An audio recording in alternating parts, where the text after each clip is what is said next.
Hey everyone, Mike here, and in this video we'll pitch the Sony Xperia SP to the Apple iPhone 5. And yes, the Xperia SP is a mid-range smartphone, not a top of the line like the iPhone 5, but many of you wanted to know how the two stack against each other, so here we go. Aesthetically, both devices are quite impressive. The iPhone 5 comes with its metallic and glass slender body, while Sony went for an aluminum frame on the SP and a matte plastic rear cover that can be removed and allows access to the microSD and microSIM slots. The battery isn't replaceable though, just like on the iPhone. On top of that, the Apple handset comes in white or black, while the Sony Xperia SP is also available in red. Having a look around the sides, you'll find the power button, volume keys, a mute switch and the lightning connector on the i5.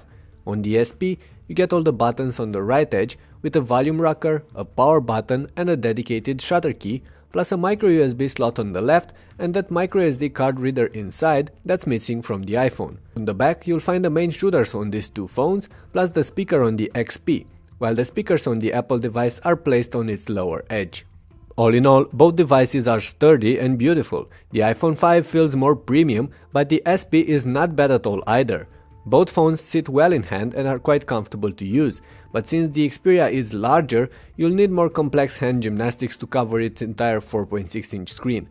The iPhone 5 is not just more compact, it's also significantly lighter, so if this matters to you, it is the more appropriate pick. Speaking about those screens, the iPhone 5 comes with a 4-inch one, while the SP has a larger 4.6-inch screen. The pixel density on the two is close, and that's why texts and fine details are going to be sharp enough on both. However, the iPhone 5 is a class over the Xperia when it comes to the overall panel quality, offering better contrast, colors, viewing angles, and so on. The SP has a more sensitive display and you can use it with gloves on, but it doesn't make up for the poorer panels Sony used on their handset. Both phones feature some sensors on top of those displays, plus the front-facing cameras, while on the bottom, the iPhone 5 comes with the iconic home button, but the SP lacks any physical controls. And that's because the Android buttons are embedded within the screen, which means that they will rotate and adapt to each app, getting out of the way when not needed.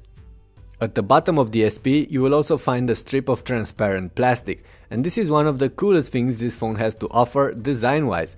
It's a light bar and is mainly used as a customizable notification LED, but also interacts with your album and music apps, changing color based on the content displayed on the screen.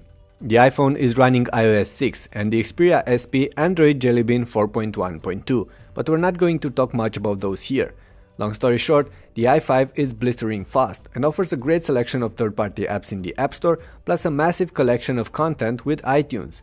Sony did customize the standard Android UI for the Xperia, adding a nice lock screen that lets you access music and the camera, improved notification screen and app drawer, a large selection of themes and small apps. Applications running in an overlay window on top of your regular programs. Besides that, you do get a couple of Sony services bundled and their music and videos unlimited content stores on top of those already default on any Android running device. Those aside, you'll be happy to know that both these handsets are snappy and can handle most of your daily tasks at ease. The two devices are powered by dual-core processors with 1GB of RAM and capable graphics. Yes, the SP can get sluggish from time to time, but we've seen stuttering even on the heavyweight Android devices. It also had some problems dealing with complex games like GTA Vice City, but besides that, it handles all sorts of daily activities and multimedia content at ease, including 1080p videos. As for the iPhone, well, it breezes through everything you might throw at it. Both phones dealt fine with taking and receiving calls as well. When it comes to messaging, I did enjoy more the keyboard on the Xperia and its larger screen. As for connectivity, both offer the basics with wireless and Bluetooth, plus support for 4G LTE. The Xperia bundles NFC on top of that though.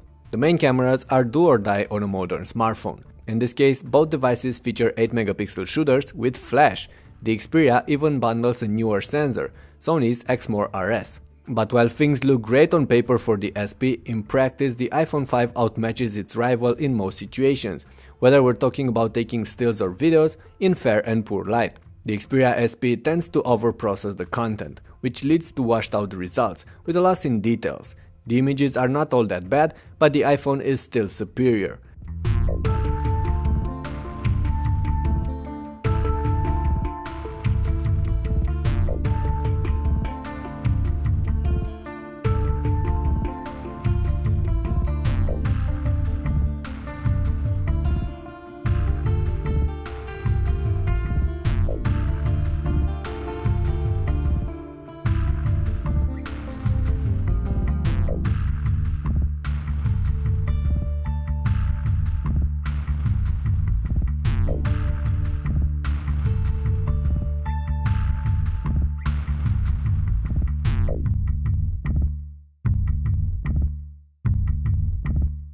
Of course, the Sony does offer a more complex camera interface and plenty of extra features, like filters, HDR videos and so on.